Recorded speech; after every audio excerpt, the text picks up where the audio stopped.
on these absolute words. Always, never, everyone, no one, nothing, everything, only. There's probably other ones. I've called them absolute words. So male characters in comedic literature are nothing more than figures of fun. That's one that's been. Or in comedic literature, the problems and difficult situations faced by characters are of no lasting importance because they are always resolved. That type of thing.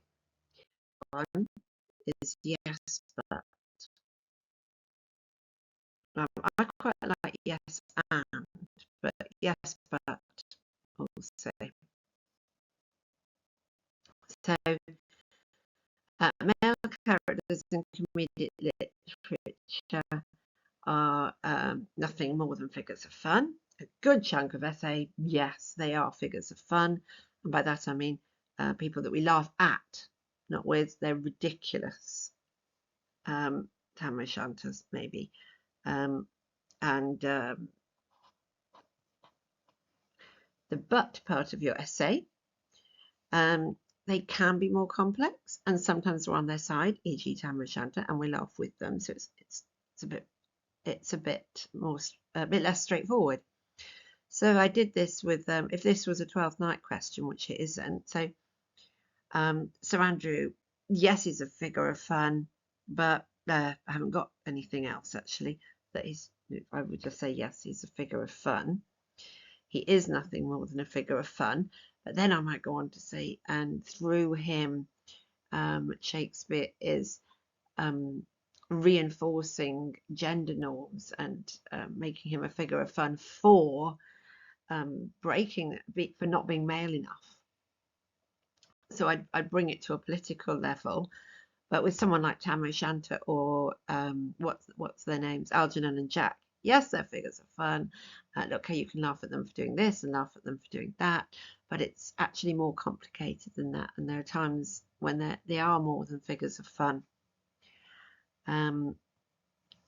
So the error, I'm now on the error people can make, is they'll whiz past, oh yes, they're figures of fun, but it's more complicated than that, and spend all their essay on it's more complicated, and they could have given more of their essay to, oh yes, they're figures of fun.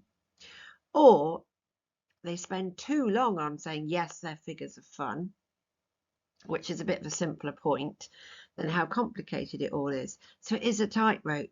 You've got to give enough to, yeah, they're figures of fun, get lots of thoroughness and detail in, but then you want to give a lot to them being more complex than that, if that's what you want to say. So yeah, I'm going to move on. Good luck with that one, everyone. Right, so here's another example. In comedic example, this one, in comedic literature, the problems and difficult situations are of no lasting importance because they're always resolved.